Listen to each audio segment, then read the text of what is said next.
KUAM News Headlines is presented by CALVO'S Insurance, a legacy of trust, serving Micronesia since 1938. Matson and the Adahi Itano program. Cars Plus, kick off our holidays by supporting the Make-A-Wish Jingle Rock Virtual Run. Visit the Make-A-Wish Foundation of Guam and CNMI Facebook page for details. McDonald's of Guam, I'm loving it, and King's Restaurant, always open, always local, and serving up favorites for over 40 years.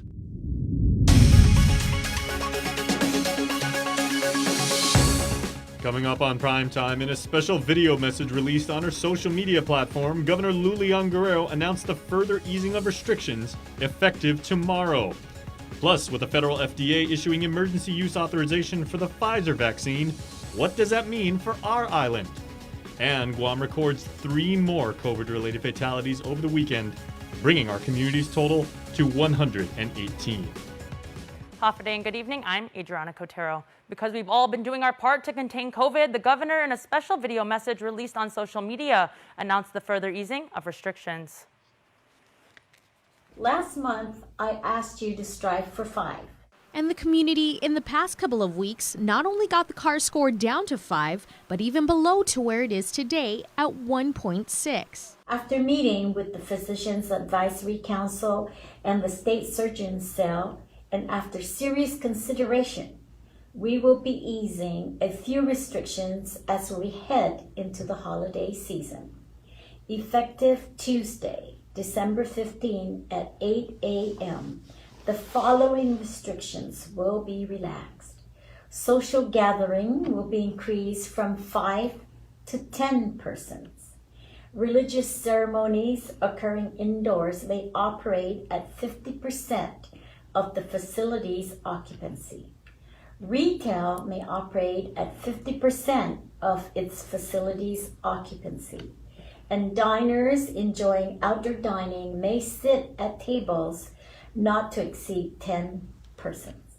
What will continue to be prohibited from opening are bars, and the ban on indoor dining will remain in place. While some may say lifting of these restrictions is too conservative, far slower than what we'd like to see, I am heeding the counsel of our experts and our federal partners, who warn that because COVID cases are surging across the United States, emergency resources may not be there for everyone who needs them in the event of a third wave. The governor adds that other restrictions may be lifted if we continue to sustain our CAR score, but we must continue on a steady pace and not celebrate too early. Victory laps come at the end of the race, and we have sacrificed too much to start all over. Everyone is encouraged not to let their guard down because we are not out of the woods. With the holidays upon us, it is important that as we celebrate, we do not lose sight of all that we have lost, that we recognize our responsibility to keep each other safe, and that we continue to exercise caution and behave with the understanding that momentary lapses in our better judgment can hurt the ones we love. Reporting for Guam's News Network, I'm Tyler Matanani. Pfizer began shipping its coronavirus vaccine around the nation on Sunday. UPS and FedEx are teaming up with the federal government to deliver the first doses across the U.S. Healthcare workers and nursing home residents are expected to be among the first to receive the vaccine. CBS News correspondent Chris Van Cleve reports from UPS's hub in Louisville, Kentucky. Nearly 3 million doses of Pfizer's coronavirus vaccine began shipping across the U.S. from the drug maker's Michigan plant on Sunday. As the country approaches 300,000 COVID-19 deaths, it's an historic step in the nation's most elaborate inoculation project ever. The way we see light at the end of the tunnel, the way we get through this, is to achieve herd immunity. And that means we need to vaccinate a significant number of people in this country, including those who are hesitant. As winter nears, the country is grappling with record case numbers and daily deaths exceeding 3,000 for the first time last week. We're likely to see a peak at some point in January, but the burden on the hospital system is going to continue for another 3 weeks past that. UPS Vice President Captain Houston Mills piloted the first flight Sunday carrying vaccine to the UPS hub in Louisville, acknowledging it's the most precious cargo he's ever flown. This is definitely hope. You know, there's a lot of people who worked very long and hard to get us to this moment. In the building behind us, Approximately 75 boxes of coronavirus vaccine are being sorted and loaded onto planes for delivery to more than 30 cities Monday morning. CDC Director Robert Redfield signed off on the FDA's emergency use authorization for Pfizer's vaccine late Friday. Now it can be given to Americans 16 and older as early as Monday. Chris Van Cleve, CBS News, Louisville, Kentucky. And with more on the preparations for the vaccine's arrival to Guam, here's Peter Santos. We expect or are anticipating the first shipment to arrive within 3 to 5 days. But of course, we can't begin to administer the first doses until the ACIP and the CDC recommendations. Now that the U.S. FDA has issued emergency use authorization for the Pfizer-BioNTech COVID vaccine, preparation for its arrival will be at the forefront of public health's COVID efforts, according to PIO JANELA CARRERA. We're in preparations for the vaccine rollout. We're going to be focusing more on that. We're probably going to be halting for now the community testing. So that we can focus more on the vaccine rollout. With public health diverting a chunk of its manpower towards COVID vaccine distribution, the Guam National Guard plans to help out wherever it can, according to Public Affairs Officer Mark Scott. When the vaccines do make their way to Guam, there's talks now about the Guard helping in a few different ways. The first way will be some security at the storage facilities, where they have those cold fridges for the refrigerators for the vaccine. We'll be looking at doing traffic flow and crowd management at wherever the sites are for the distribution to the people. And then we're also looking at having our medics be a part of administering the vaccine itself. Scott says his medics will have to be certified first. They are certified on the Army side to give us our shots, which we get. So there's just another certification they need to get to be able to do it on the civilian side. So they're going through that process. We're looking at getting that certification so our combat medics can help administer the vaccine. With a number of positive COVID cases finally on the decline, it seems like the optimal time for immunization is here. But for those skeptical of the vaccine, the FDA has released fact sheets explaining the vaccine, what's in it, who can take it, and how well it works. With a 95% efficacy rate and almost 3 million doses leaving Pfizer's Michigan plant today, this could in fact be a pivotal turning point in this pandemic. Reporting for Guam's News Network, I'm Peter Santos. Over the weekend, a total of 3 people died related to COVID-19, bringing the total number of COVID-related fatalities on Guam to 118. 2 deaths reported from the Joint Information Center on Saturday. The first, an 85-year-old woman with underlying health conditions, passed away at a home in hospice care on November 19th. The patient's death certificate was recently amended, resulting in the late reporting. Also on Saturday, the JIC reported a 65-year-old woman had passed away. She too had underlying health conditions and was admitted to GMH on November 18th. She was a known positive case. On Sunday, Guam would then see its 118th COVID-related fatality at GMH. She was a 69-year-old woman who was admitted to GMH on October 19th and was a known positive case. As for the latest numbers, since Friday night, there have been 54 new positive cases out of 1,531 tests performed. Guam's current COVID case count is now 7,106 confirmed cases since March, 575 active cases, and 6,413 recoveries. There are 29 hospitalizations with 7 COVID patients in the ICU and 5 patients on ventilators. Guam's CAR score is 1.6. As we previously reported, Governor Lulian Guerrero has told KUAM that if we keep the CAR score below 5, we could see further easing of restrictions by tomorrow, December 15th. It seems that public health's Christmas wishes are coming true. As the island awaits the arrival of the first batch of COVID vaccines, the CAR score continues to decrease. And thankfully, after a low turnout in previous mass testing, the influx in community participation over the past weekends was definitely a cause for celebration. Public Health's JANELA CARRERA speaks on the turnout at the Judiciary of Guam's test site. You know, the limit was 200. That was supposed to be the limit, but they did 220 tests yesterday. And I believe the mall also went over 200 yesterday. GPO was a little slow. We didn't quite reach that number. I think we only went a little over 100. We're not sure why GPO was a little slow, but nonetheless, we're overjoyed with the turnout for this time around. DPHSS conducted a total of 1,237 community tests over the course of 3 days. Of that, 37 tests came out positive. CARRERA says mass testing will be put on hold as the department prepares for the arrival of the vaccine. The latest from Department of Corrections efforts to contain COVID.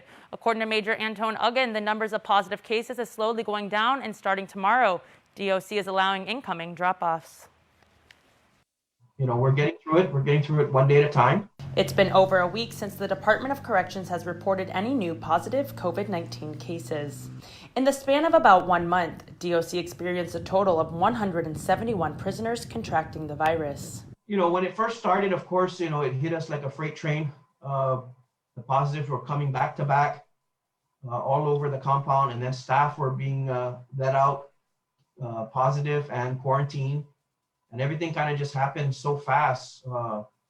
Within a week or so, we had 50 officers out, 100 and some inmates positive. There are currently 10 prisoners with COVID-19. One is hospitalized at GMH. As for the employees, there are 10 officers and 1 civilian positive for the virus. 4 staff are in quarantine. The case count may be going down, but DOC is not letting their guard down, according to Department of Corrections spokesperson Major Antone Uggan. In addition to constructing a dome into an isolation facility, a warrior tent has been set up behind Post 16 by the Department of Public Works. Now that not as many inmates, it's not as stressful, but that's why we're still doing our quarantine. That's why we're still doing our quarantine facilities, and we're still moving forward with all our plans, just in case something should happen again, and we should have a spike or another increase. Uggan says employees are still clocking in 7-day work weeks, although most are back to their original line of duty. Now that everyone is coming back slowly, our SORT team has been reactivated. Those officers are back on operations. Our IA guys are back at their job. Our parole officers are not, they're still helping out, just not as much as they would. And of course, our visitation staff are now returning back to visitation. Returning back to operate incoming drop-offs beginning tomorrow until December 23rd. Uggan says they are allowing more variety of items for the incoming. A list of the authorized items and times for drop-offs can be found on our website. The airport confirms 2 of its employees have come down with COVID. In a news release, the airport said it's taking the necessary sanitization and disinfection efforts in work and public areas for everyone's safety. Executive Manager John Kenyatta said, quote, "It appears the community spread is where most of our employees are contracting the COVID-19 virus," unquote. From curb to cabin, they have implemented protective measures to safeguard all who work and travel through the Guam airport, and airport operations remain unaffected. And a firefighter assigned to the Inarajan fire station tested positive for COVID today. The firefighter had started experiencing symptoms on Sunday and was tested earlier today. The firefighter is currently in home isolation. According to Guam Fire Department spokesperson Kevin Riley, the southern fire station was sanitized and decontaminated this morning. Until testing is completed, cohort quarantining, a public health approved practice of grouping asymptomatic personnel who were exposed to the positive case, is in effect for the remaining personnel. Emergency operations will continue with adjustments made in scheduling. To date, there have been a total of 11 GFD personnel that have tested positive for COVID-19. The Guam Police Department is asking for the public's help in locating a man wanted for questioning relative to an aggravated assault that occurred on December 8th on Charles Tobis Street in Tamuning. 25-year-old Ronit Chutaro is described as Chukis, being between 5'6" to 5'7" and weighing between 130 to 135 pounds. He has short black hair and a dark complexion and has a tattoo of the letters JBC on his upper arm area. He was last seen wearing black shorts and a black shirt in the Tamuning area and is known to frequent the beaches in the area. If you happen to see Chutaro, do not approach him as he is considered armed and dangerous. Please call the GPD dispatch at 475-8615-7. You can also leave a tip anonymously on guam.crimestoppersweb.com. Congressman Michael San Nicolas sends his recommendation for the Brigadier General, retired Roderick Leon Guerrero, to serve as Deputy Secretary of Veterans Affairs. The congressman said, quote, "General Leon Guerrero brings to the office an extensive background of service and achievement for Guam and the United States, with a stellar reputation culminating as the Adjutant General of the Guam National Guard," unquote. General Leon Guerrero has an illustrious military career spanning nearly 34 years from enlistee to officer, earning numerous awards and decorations throughout his service. A combat veteran, General Leon Guerrero is also a lifetime member of both the National Guard Association of the United States and the Veterans of Foreign Wars, and in 2020 was inducted into the Cadet Command Hall of Fame in Fort Knox, Kentucky. The congressman is also recommending Shelly Vargas Calvo to serve U.S. ambassador to the Philippines. The congressman says Calvo's Filipino-American heritage extensive networks in domestic and international Filipino organizations, along with businesses and philanthropic successes in both Guam and the Philippines, makes her an ideal candidate to reinvigorate Philippine-American diplomacy, unquote. Calvo is a founder and entrepreneur, having established multiple small businesses and international businesses on Guam and between the Philippines. She has served as a community organizer of many performing arts projects and numerous leadership capacities in various civic and nonprofit organizations. Stick around for more news here on Primetime. You're watching KUAM. While we've all been through a lot over the years, typhoons, earthquakes, and now COVID-19, we've been able to get through these together. For more than 80 years, CALVO'S Insurance has been protecting your homes, your businesses, and the health of your family. We are here today and we'll be here tomorrow. There are better days ahead. Tomorrow's a new day filled with hope and choices. The possibilities of what we can achieve together are limitless. Let's continue to work together to ensure a brighter tomorrow for all of us. The only way you beat 6-month-aged cheddar toasted on the shell of a chalupa is to put it in this box. The Toasted Cheddar Chalupa box is back for a limited time, only at Taco Bell. KUAM News, winner of the 2020 Regional Edward R. Murrow Award for Excellence in Social Media. The Guam OPA's office has issued a decision on a consolidated procurement appeal between Basil Food Industrial Services Corporation and the General Services Agency related to the food service contract for the island's Manamco. SH Enterprises was an interested party to this appeal as the company was awarded the contract last November. Basil has contended that the chief procurement officer at GSA was treating them unfairly when it came to requirements related to food establishment grades. But even more serious was the allegation that SH was allowing GovGuam to use the Hakabutan building in Tamuning free of run-in utilities for the Guam War Claims Center, which the OPA found was a violation of ethical standards. Public Auditor B.J. Cruz says the chief procurement officer was wrong in concluding that it was a charitable donation. Basil somehow knew that they were the same people, and they knew that in the invitation to bid that you're required to sign a separate affidavit that you know that the procurement statute prohibits any vendor from giving any member of the government or the government any gratuity, bribery, any kickback of any amount, including anything as de minimis as raffle tickets. And it forwarded the documents and found out that SH had offered the building and the government had accepted the building for free, including the parking lot.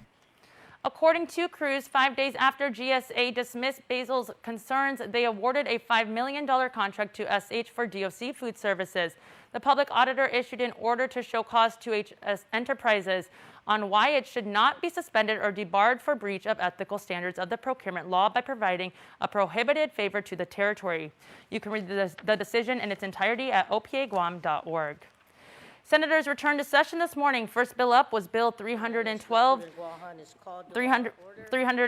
which was debated on for over 3 hours. The bill sought to authorize the Civil Service Commission to null and void personnel actions which are a violation of existing laws or regulations and to establish penalties for public officials who refuse to cooperate with such investigations. Also discussed this afternoon was Bill 302, which aims to prohibit health insurance companies from canceling or reducing covered benefits for patients who enroll in qualified clinical trials. Lawmakers recessed at 5 p.m. and returned back into session at 6 p.m. Governor Lou Leon Guerrero, in the meantime, signed several bills into law, including legislation allowing a certain group of merit scholars to receive benefits that were inadvertently cut off by a previous law, and legislation that would allow UOG to enter into public-private partnerships to generate more revenue, as well as a bill that would promote the commercial drone industry and legislation providing tax incentives for fulfillment centers. But Bill 207 by Senator Luis Muñoz was vetoed.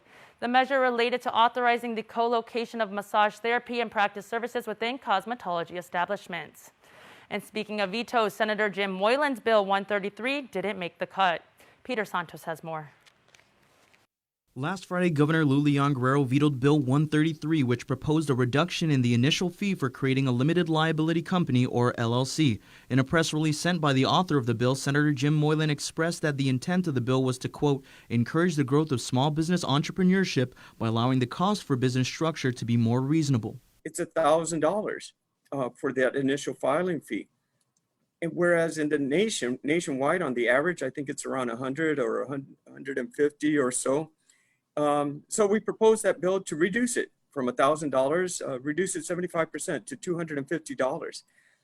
That vote or that bill passed, made its way up to Adelup, but unfortunately, that bill was vetoed by the governor. In the veto message from the governor, she stated that the legislation would impact the revenue stream for the Department of Revenue and Taxation. And Senator Moylan's response? I can understand that, but I can also foresee possibly an increase in revenue and allowing our entrepreneurs to have that opportunity for a greater protection.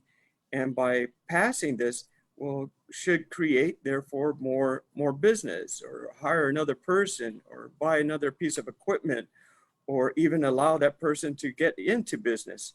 And then we're creating the opportunity to get back to work. That's what this bill could have done. According to Moylan, small businesses are struggling as it is, and that the bill could drive business by not weighing down potential businesses with government fees. And even after a veto, Moylan says it's not over yet. Allow those that are willing to take their business and move it up, or to start up a new business, to not have to pay so much out of their pocket just on fees to the government. It's hard enough just trying to get what you need to start your business off. There's a possibility that I can move this measure, the veto of the governor, onto the floor for possible override. And if that doesn't work out, we can also look at the 36th Guam legislature to reintroduce this and get it done. With small businesses struggling to keep the lights on, Moylan's hopes are that the reduction in fees would encourage more businesses, more jobs, and more opportunity to jumpstart a vital sector of our economy. I think it's a good cause. I understand the governor's concern, but I really believe that if we help the small business more, then we would see the returns in revenues and jobs, and then they will be paying their tax instead of excessive fees, which I feel should not be the case, especially now during this pandemic. Let's help out the small business and reduce their costs on government fees. Reporting for Guam's News Network, I'm Peter Santos. The governor signed a bill into law last week that puts an end to the legal issues the Chamorro Land Trust Commission has been confronted with over the past year. Bill 419-35 finalizes a settlement agreement between the U.S. Department of Justice and the CLTC, providing that the CLTC is a land restoration program for the people of Guam. CLTC Administrator Jack Hatig expands on the qualifications. On being Chamorro or native Chamorro, or being born on Guam, with American citizenship, it's really more based accurately on whether you owned the property between 1898 and 1968, or whether you even ranched or farmed or occupied property that was taken away by the United States government. Hatig says the expansion of eligibility over who can claim land ownership, the opportunity to experience the great Chamorro dream that is land ownership. Governor Lulian Guerrero issued the following statement saying, quote, unlike our fellow Americans in the continental United States, our oceans are vast, but our land is precious and scarce. Guam is also the homeland of the Chamorro people, and along with the few islands in our area, the only place in the world that holds this distinction. In recognition of the importance of land to our people, the CLTC administers a program designed to remedy unjust land takings of the past, unquote. The law applies to leases effectuated after January 1st of next year. If you are interested in knowing if you are eligible and what the requirements are, you can contact the CLTC at 649-5263, extension 815, or visit their website at dlm.guam.gov. The bill was authored by Senator Therese Terlahi. And now time for our weekly Fanatic Zoom Zone segment, where Dave Delgado catches up with local NFL fans about their love for the game and predictions for the season.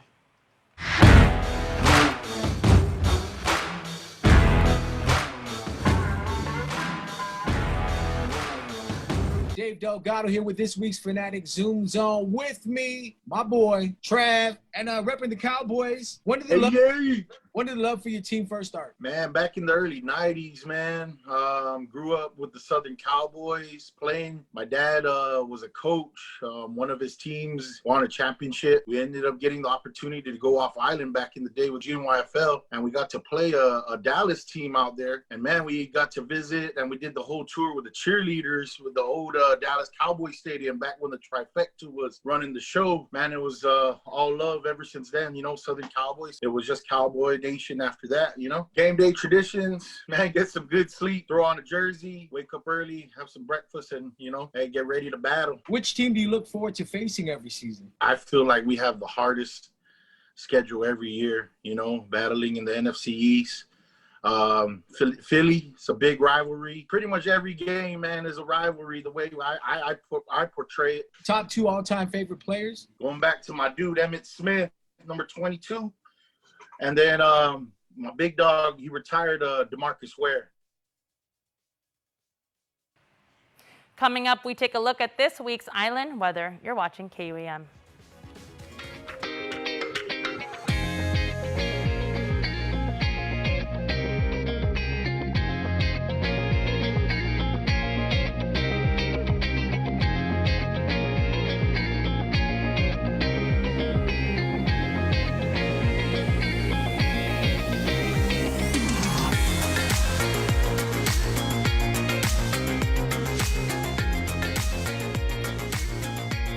Your community calendar is brought to you by Taco Bell. Whether it's your first meal or your fourth meal, we've got you covered. Taco Bell, live Más. We've made a lot of breakfasts, and along the way, we noticed something was missing.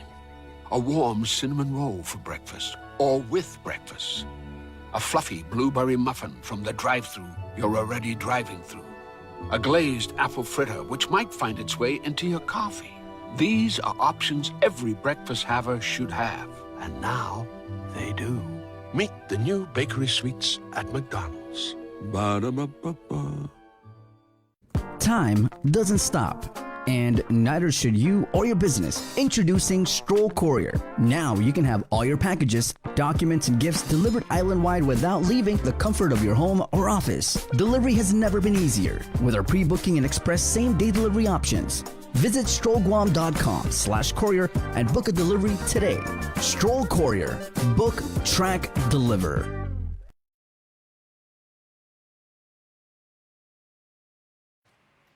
Welcome back. Let's take a look at this week's weather forecast. Here's Landon Aidlet from the National Weather Service.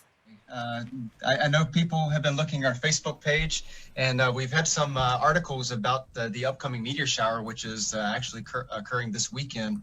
It's a Geminid meteor shower. So for today, we've had hydrometeors and we've had astronomical meteors.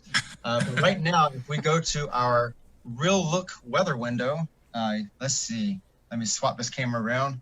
Our real look weather window shows clearing clouds. We've got a nice sunrise going on. Nice. If you see that bright light across the parking lot, that is not Jupiter and Saturn. That is the street light. So that is not the Christmas star. But we're starting to see things clear up a little bit. And so I'll switch you over to satellite real quick as this thing swings around. And looking at the Marianas, we do have a little bit of moisture coming through. And this is just one of those typical trade wind disturbances that bring some showers. No thunderstorms. The moisture is too shallow.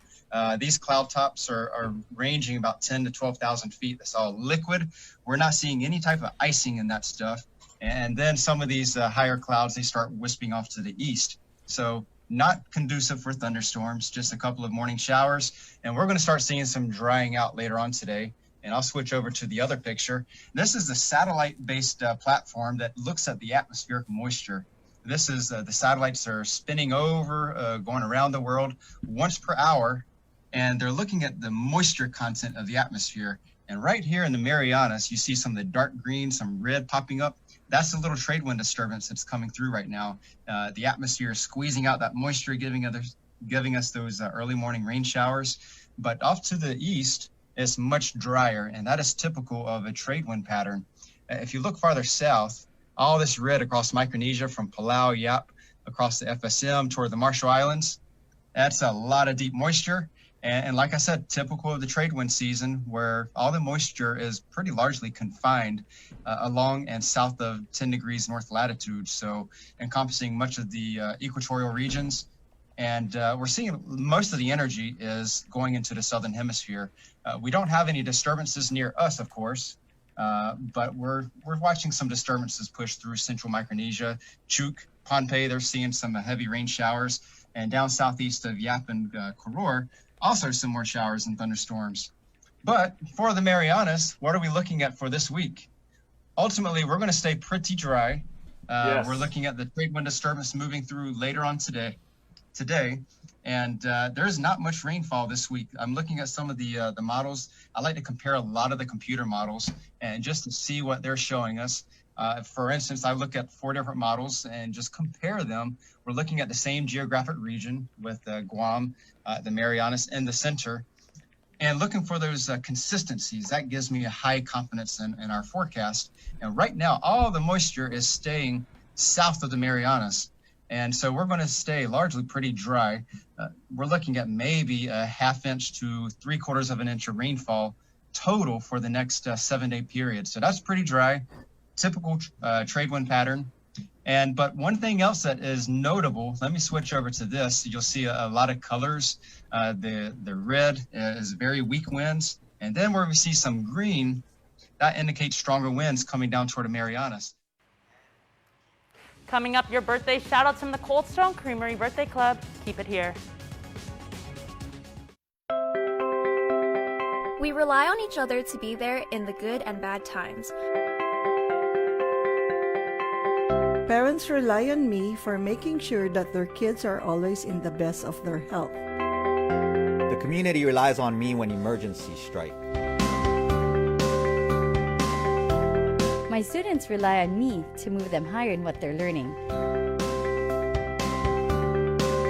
Our kids rely on us to provide them with all the support they need. For keeping us in touch every day. For every call and schedule I receive, and for every emergency I respond to. And with my need to respond in the timeliest manner. To keep my knowledge updated. For keeping us connected every day, we only rely on Docomo Pacific.